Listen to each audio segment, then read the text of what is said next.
Salam alaikum.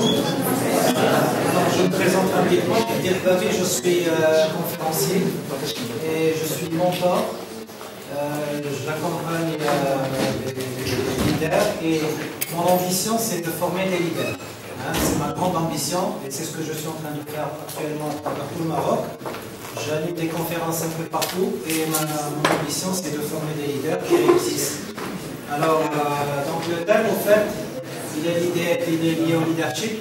Est-ce que vous avez déjà assisté à des conférences sur le leadership? Déjà juste... oui. Vous savez exactement ce que c'est le leadership? Vous avez une idée là-dessus? Oui. Une petite définition rapidement. Rapide, hein? Alors je vous préviens, hein, je ne suis pas là pour faire une conférence comme ça à titre académique.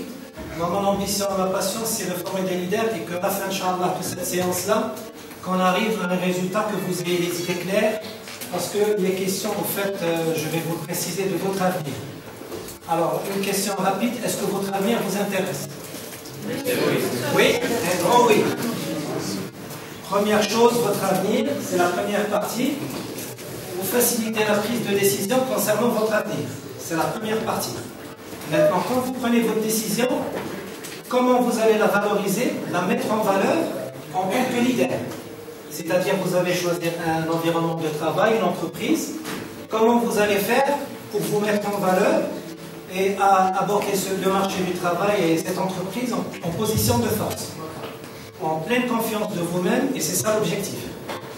Moi, je ne suis pas là pour faire une conférence théorique, ni pour vous. Donc, ce que je souhaiterais, et pour qu'il n'y ait pas de barrière, la conférence, c'est un atelier plutôt, un débat interactif. Dès que vous avez des questions, vous m'interrompez, vous posez la question. Parce que l'objectif d'y c'est qu'à la fin, on arrive à un résultat, c'est que vous ayez levé toutes les ambiguïtés, toutes les inquiétudes, toutes les questions que vous vous posez, que certainement vous devez vous poser, et qu'on puisse avancer. C'est clair que moi, je n'ai pas la baguette magique. C'est pas en une heure je vais vous donner toutes les... Mais au moins, vous aurez une initiation et je vais vous envoyer, Inch'Allah, après la conférence avec des tests à effectuer chez vous. Comme ça, vous aurez un tableau de bord à partir duquel vous allez pouvoir, quand même, toujours, avant de prendre une décision, de vous dire quels sont mes points forts, voilà mes points forts, voilà ce que je dois valoriser, et si j'ai des points plus faibles, qu'est-ce que je dois faire pour les améliorer? C'est ça le but. Donc on va rentrer en plein dans le monde du leadership. Et donc je tiens à remercier d'ailleurs votre école et M. Rajdi, parce que très sincèrement, j'ai animé des conférences un peu partout, et franchement vous avez une grande opportunité de traiter d'un sujet très très important, qui est l'innovation. Et d'ailleurs qui fait partie, vous allez voir, du leadership. On va en parler. Quand on va parler des traits de caractère, des traits de personnalité, vous allez voir, ça en fait partie. Et vous allez franchement, vous avez une grande opportunité pour pouvoir aborder votre carrière, Inch'Allah, et votre vie professionnelle dans les meilleures conditions. D'accord? Donc, comme on est dans la journée de l'innovation, pour vous donner justement la capacité d'innovation d'un leader, j'essaie d'être un leader, le parcours est très lent, c'est un long voyage. Personne ne peut aujourd'hui prétendre être un leader et dire qu'il est arrivé.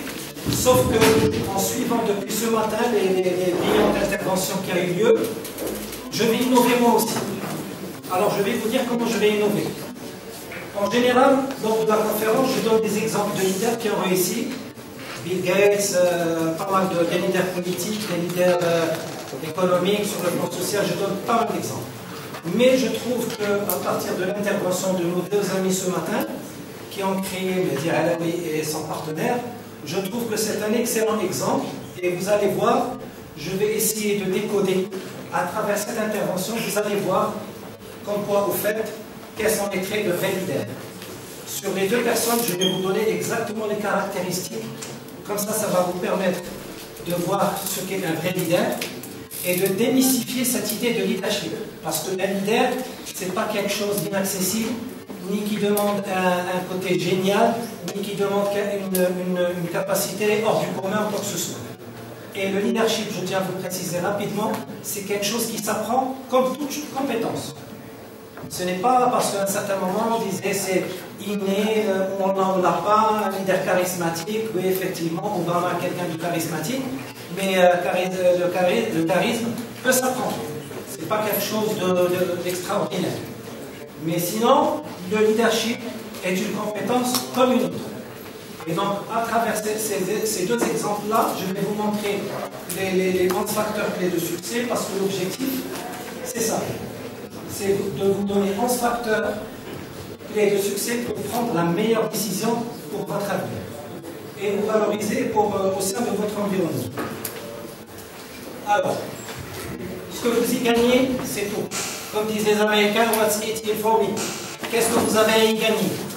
Je ne suis pas là pour vous faire une belle présentation, là pour vous faire une conférence, pour vous impressionner, quoi que ce soit. On est dans l'esprit nord-américain, l'esprit européen, du pragmatisme. Si vous êtes là, c'est pour gagner quelque chose, pour aller de l'avant. C'est que vous ayez tous les éléments pour pouvoir vous dépasser. Parce qu'il est question de dépassement. Alors, ce que vous gagnez là, le temps. En prenant la bonne décision, vous économisez beaucoup de temps. Ça ne veut pas dire que vous n'allez pas faire d'erreur. Vous allez en faire. Mais la différence entre un leader et quelqu'un qui n'est pas leader, c'est qu'il n'a pas la capacité de rebondir. Tous vos 2-3 valeurs comme ça.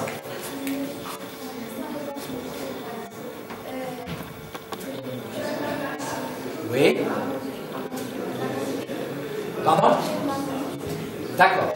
Très bien. Et vous serez prête à prendre des risques. Enfin, calculer, hein, je dis bien toujours. D'accord.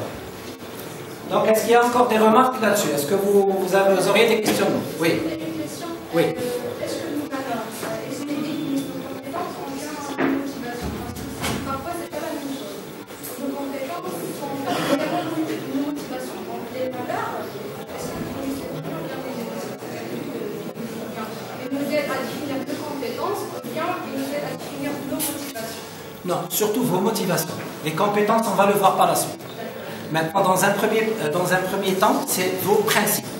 Principes universels d'honnêteté, d'intégrité, de transparence, de contribution, et en même temps vos valeurs professionnelles. D'accomplissement, c'est un mixage, c'est un mélange. D'accord? Parce que parfois, nos compétences sont très loin de nos motivations. Non, ne vous en faites pas. C'est un mixage entre les deux. D'accord? Alors.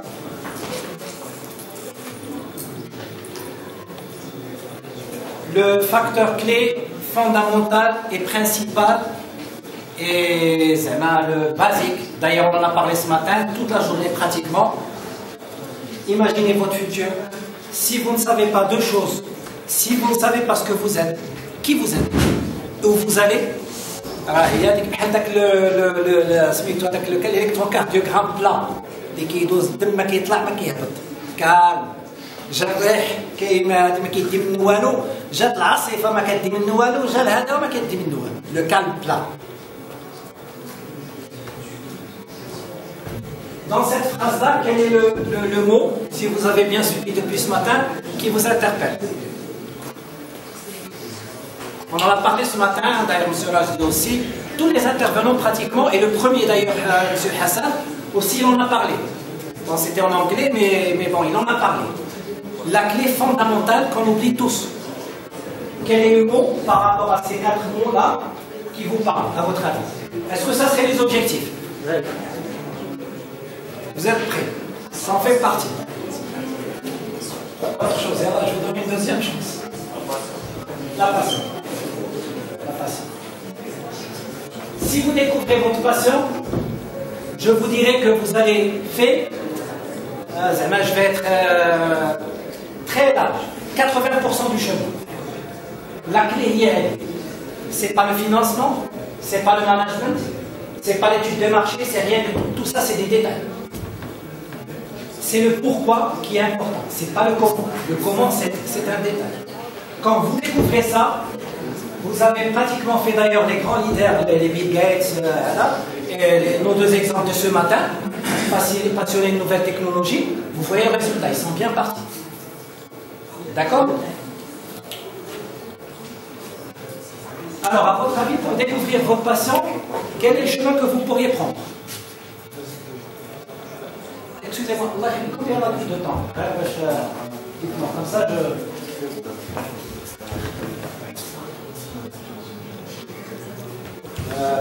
20 minutes. 4h30. Alors comme ça, j'essaie de faire. Votre passion, rapidement, comment vous pourriez la trouver? Est-ce que parfois vous sentez des battements de cœur quand vous entendez un sujet, un thème qui vous intéresse? Est-ce que vous sentez l'adrénaline qui monte? Vous entendez un thème, est-ce que par rapport à ça, ce que vous... Et une chose que vous devez savoir, ça peut ne pas être le domaine où vous êtes actuellement. Et c'est pas grave. L'essentiel, c'est de trouver quelque chose qui vous attire. Ça peut être une passion secondaire, vous pouvez avoir une passion primaire de ce que vous êtes en train de faire maintenant, et vous pouvez avoir une passion secondaire, c'est pas grave. L'essentiel, c'est de trouver quelque chose qui vous fait bouger. C'est ça le... Alors, on va essayer de passer comme ça. Alors, maintenant, on va parler des compétences. Pour la demoiselle qui parlait tout à l'heure, des compétences. Parce qu'on peut avoir une bonne idée, on peut avoir la passion, savoir qui on est. Il faut quand même savoir quelles sont les compétences dont on dispose. Parce que si vous avez les bonnes idées, il faut passer à l'action. Si vous manquez de certaines compétences, ça risque de vous bloquer de n'aller nulle part. Donc là, ça vous permet quand même d'avoir une idée. Alors, il y a 4 types de compétences. Vous avez les types de compétences de l'organisateur. On va parler des exemples de ce matin-là. Ce sont toutes les tâches d'organisation, administratives, de calcul de budget, établir des rapports. Vous allez peut-être vous retrouver là-dedans. Vous avez les compétences du libérateur. Le libérateur, c'est quelqu'un qui est tourné vers l'action, qui est toujours tourné vers l'action, qui est dynamique, qui cherche de nouvelles aventures à réaliser. Vous allez voir tout le risque. Qu'est-ce encore? Il improvise avec les moyens disponibles, donc c'est quelqu'un qui est tourné vers l'action. Vous avez le facilitateur, c'est quelqu'un, moi je suis un félicitateur. Je facilite les relations. Je ne donne pas les solutions, je ne suis pas directif, je ne dirai pas ce que vous voulez, ce que vous devez faire. Je vous pose de bonnes questions pour vous poser, je vous donne la base de décision, tel que cet ensemble de facteurs clés, mais pour que vous preniez votre décision. Pourquoi? Parce que si moi je suis directif, je dis voilà ce que vous devez faire, le médecin, un jour, si jamais vous n'allez pas jusqu'au bout de votre projet, vous risquez de me dire finalement vous m'avez donné mauvais conseil. En même temps, ça vous permet de vous approprier vous-même votre propre projet. Vous dites je suis responsable de ma décision, vous allez jusqu'au bout. C'est ça le but de la facilitation. Donc faciliter les relations. Là, certainement, peut-être vous allez vous reconnaître. Innovateur. Alors, dans ces caractéristiques-là, où vous pouvez vous retrouver? Par exemple, manager des projets. Est-ce que vous pouvez manager des projets? Si aujourd'hui on vous confie la responsabilité d'un projet mené, est-ce que vous pourriez être chef de projet? Est-ce que vous serez capable d'animer une équipe? Par exemple. Ou vous avez besoin peut-être encore de temps. Hein? J'ai saisi. D'accord. Qui vous intéresse? C'est derrière et vous dire qu'est-ce qui l'intéresse. Qu'est-ce qui vous intéresse? Oui. Vos centres d'intérêt, par exemple. A priori. Hein? Le développement. Le développement de... Vous avez une idée, une préférence pour une industrie, pour une activité, parce qu'il faut parfois être quelque part précis. C'est-à-dire avoir que ce soit clair dans votre tête. Est-ce que vous avez une idée, par exemple, un sujet, une activité, une industrie qui vous intéresse? C'est ça le but de ce facteur. Alors, vous allez voir les questions, vous allez faire le test, vous allez découvrir. Moi, je vous donne les grandes lignes, parce qu'en une heure, même pas en une heure, mais je vous donne quand même les grandes lignes.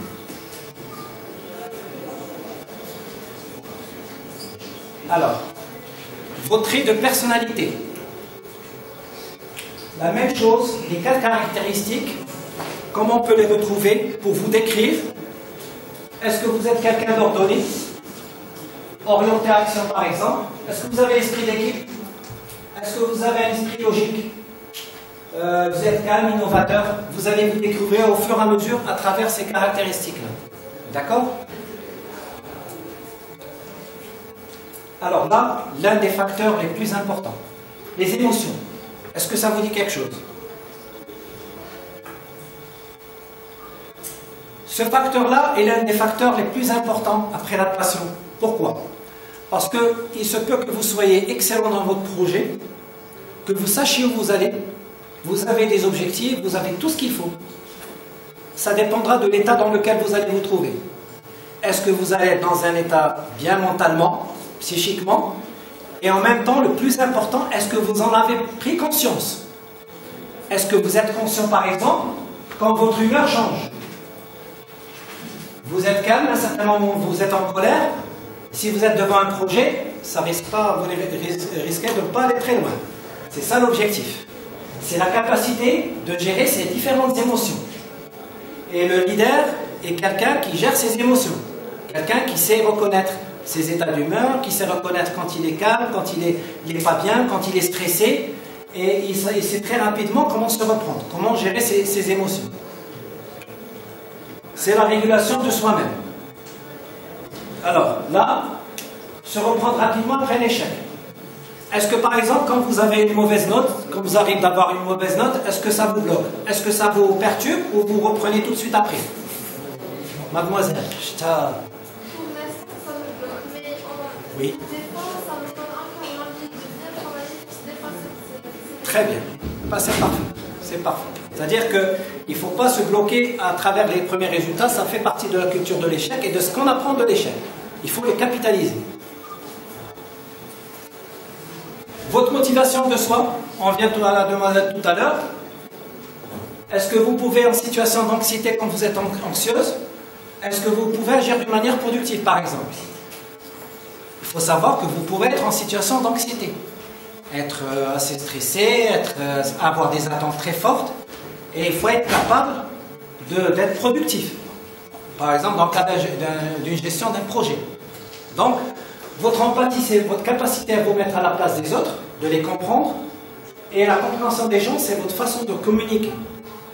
Alors là, c'est les compétences dont je vous parlais tout à l'heure, qui sont aujourd'hui demandées par les employeurs. Il faut le savoir.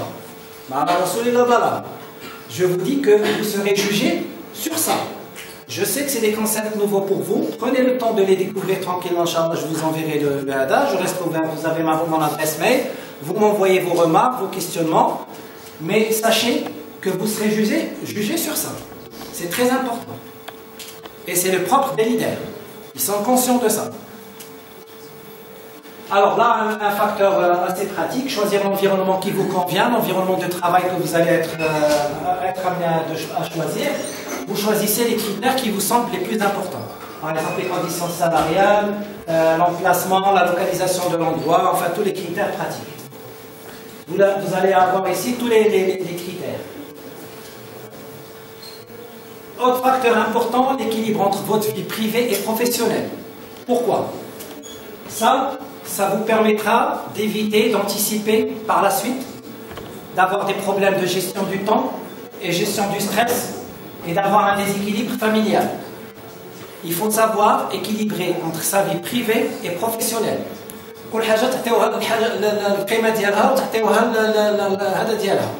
Un équilibre. Mais quand je suis professionnel, l'inverse. Parce que sinon, quand vous rentrez dans ça, vous rentrez dans un stress intense. Le stress fait partie de la vie, c'est pas un problème. Le problème, c'est que lorsqu'il devient chronique, et il augmente de jour en jour, et il se transforme par des maladies. C'est ça le problème du stress. Le leader stressé, qui est en dissonance, qui perd le contact avec son environnement, c'est ça. Donc pour vous prévenir, vous n'êtes pas, Inch'Allah, vous n'êtes pas encore marié, quand vous aurez des enfants, quand vous aurez votre famille, vous allez sentir tout ça. Vous allez après avoir des problèmes personnels, tout le monde a ses contraintes familiales, que vous allez transporter chez vous au travail. Donc il faut en être conscient. Et il faut essayer de trouver l'équilibre. D'accord? Alors, question très importante ici. On en a parlé ce matin à l'intervention de Hassan, l'entrepreneuriat. Si vous êtes porté sur l'entrepreneuriat, sachez que ces questions-là vont vous permettre de savoir si vous êtes prêt ou si vous avez encore besoin de savoir certaines choses. Par exemple, si je vous posais la question, est-ce que vous êtes à l'aise à l'idée de ne pas recevoir un salaire pendant les 6 premiers mois, par exemple? Oui. Êtes-vous confiant sur votre capacité à réussir? Là, on aborde la confiance. Est-ce que vous avez confiance en vous? Oui? Non. D'accord. Répondez comme ça. C'est pas grave si vous me dites non, pour l'instant, j'ai pas confiance en moi ou là. Parce que si vous me dites que vous n'avez pas confiance en vous, Moi, je vous dirais tout simplement, je ne vais pas juger pas le droit, et en même temps, je vous dirais que vous avez un certain apprentissage, certaines compétences à développer et à raffermir, et il n'y a pas de fatalité là-dessus. D'accord? Est-ce que vous m'avez saisi? Bon, pour l'instant, votre confiance, elle n'est pas au top. C'est ça. D'accord. Si vous faites des changements de votre marché, est-ce que vous serez capable de réagir rapidement? Ça fait partie des questionnements. Alors, la dernière. Monsieur, Oui. si vous avez une question, est-ce qu'un entrepreneur est automatiquement un leader? Oui, bien sûr. Oui. En intégrant, on ne va pas en une heure à Dakshi, mais en intégrant la dimension managériale, en assurant l'équilibre entre la dimension managériale et du leadership. Il y a une partie liée au management, la gestion des tâches courantes de tous les jours, faire des comptes d'exploitation, faire une étude de marché, faire un business plan, faire un plan marketing. Il y a l'aspect leadership de vision. Où mon entreprise va, qu'est-ce que je veux qu'elle devienne dans 30 ans, qu'est-ce que je veux laisser, qu'est-ce que je veux faire, est-ce que j'ai capacité de changer, d'avoir une stratégie qui change rapidement, m'adapter au marché, c'est ça le leadership. Donc il faut un équilibre entre les deux. Pas trop de leadership, pas trop de management, il faut un équilibre. Mais le management tout seul ne suffit plus. Ça, il faut le savoir. Donc un entrepreneur réussi, c'est un entrepreneur. Ah ouais, un leadership qui réunit les deux qualités. D'accord? Oui? Si on a eu l'occasion de travailler sur un projet, Oui. on n'a pas les moyens, est-ce qu'on accepte? Les moyens, c'est-à-dire? On va apprendre. Apprendre à quoi vous pensez? C'est-à-dire quel genre de... On n'a pas encore l'expérience, on n'a pas l'expérience. Ça dépend du profil qui est recherché. Ça dépend. Ça dépend du profil du poste. Si vous remplissez tous les critères du poste, en fin d'études, certainement, vous êtes en fin d'études ou là vous êtes encore... parce qu'il y a un semestre où vous passez un stage. Vous participez à l'élaboration d'un projet. En général, vous êtes en entreprise, vous choisissez un thème de l'entreprise et vous réglez vous participez déjà, vous faites partie de l'entreprise. Donc, démystifier Al-Qadiana, je vous remercie de me donner cette occasion-là, parce que dans d'autres écoles, j'ai eu cette question-là, de dire, je posais une question à une jeune fille qui est Bac plus 5, génie industriel, elle dit, ah oui, j'ai un problème, j'en ai demande, mais les entreprises en général, elles demandent 1 an, 3 ans d'expérience. Elle avait l'air d'être inquiète et anxieuse. Je lui ai dit, il ne faut pas être anxieux, parce que vous êtes en stage, vous allez participer à un projet, vous allez gérer un projet, une équipe. À la fin de votre projet, vous allez quand même arriver à une solution pour l'entreprise. Vous allez apporter quelque chose pour cette entreprise. Donc, qu'est-ce qu'il faut faire? Il faut faire maintenant du marketing. Il faut valoriser ce que vous apportez à cette entreprise. Comment vous le faites? Vous demandez tout simplement au chef d'entreprise de vous donner une lettre de recommandation où il y a que Madame Khadija a participé brillamment à l'établissement d'un procédé, un nouveau procédé pour l'entreprise. Elle a fait preuve d'esprit d'équipe, d'initiative, de responsabilité. Et à partir de là, vous pouvez vous valoriser.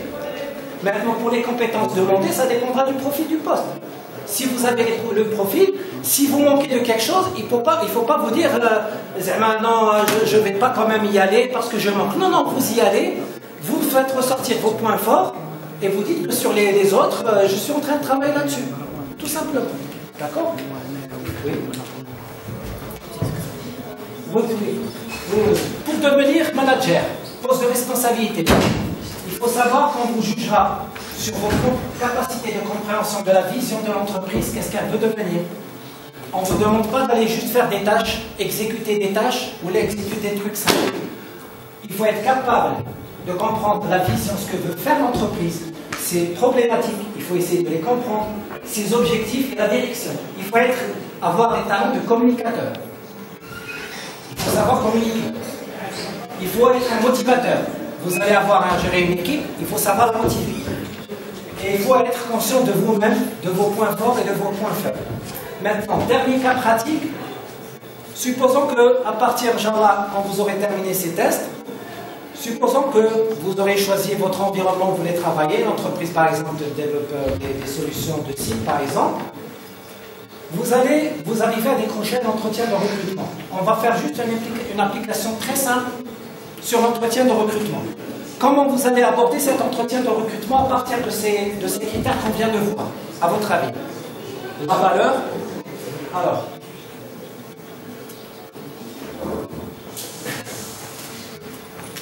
vos valeurs, la vision, vos compétences, vous savez ce qui vous intéresse, vos traits de personnalité, vos émotions, vous êtes confiant, vous êtes sûr de vous, vous savez exactement ce que vous voulez. L'environnement, vous savez ce que vous cherchez, l'environnement de travail, l'équilibre de votre vie.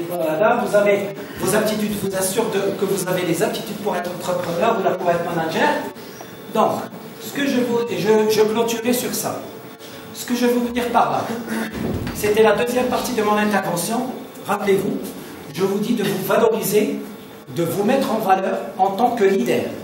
C'est-à-dire en tant que leader, être en position de force. Ne pas aller avec des inquiétudes, des anxiétés, me dire est-ce que je suis capable, je ne suis pas capable, est-ce que je manque de quelque chose, parce que le recruteur, il va le voir tout de suite. Et vous n'irez pas loin. D'accord? Donc, si vous voulez mettre en pratique tout ce que vous venez de voir ici, c'est de faire, lors de votre entretien de recrutement, de faire ressortir tous vos points forts.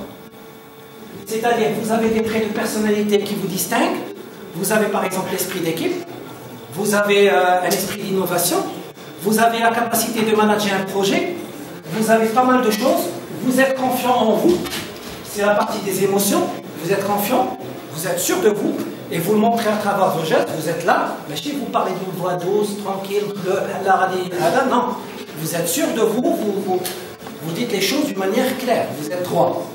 Donc, si vous avez ça, l'entretien de recrutement, moi je vais vous dire que vous allez réussir haut la main. Dernière chose, et je clôturerai avec ça. Rappelez-vous une chose, le leader, il va toujours, dans n'importe quel environnement, que ce soit un environnement privé, parce que ce qu'on vient de voir là, s'applique à toutes les situations que vous pouvez rencontrer, aussi bien personnelles que professionnelles. Et le leader, en général, quand il va, par exemple, si on va en entreprise, vous êtes en entretien de recrutement, il faut si vous voulez faire la différence, et c'est de ça qu'il s'agit, il faut savoir que vous devez partir en entreprise, en entretien de recrutement, en tant que solution que vous allez apporter à l'entreprise, pas en tant que problème. Vous êtes là pour déjà préparer votre entretien, anticiper, savoir ce que c'est l'entreprise, quels sont ses points forts, quels sont ses points faibles, la concurrence, les clients. Vous faites l'effort sur Internet avant de venir, j'ai vu Vinci. C'est quoi Vinci? Quelles sont ses filières? Je ne vais pas venir atterrir comme ça, faire une intervention que je ne sais pas ce que vous faites. Bien que moi je ne suis pas une nouvelle technologie, c'est pas mon... Je sais qu'ils sont utiles, mais je ne suis pas un technicien. Ça je le sais, je suis un facilitateur. Mais je fais l'effort de préparer, avant de venir, de savoir où je vais. Donc il faut faire cet effort-là. Parce que quand vous faites cet effort-là, vous anticipez déjà sur les questions du recruteur. Si par exemple vous êtes solution web, vous avez une nouvelle technique que vous voulez développer, vous anticipez déjà par rapport à cette entreprise, vous allez déjà réfléchir, vous dire qu'est-ce que je peux apporter comme nouvelle solution à cette entreprise.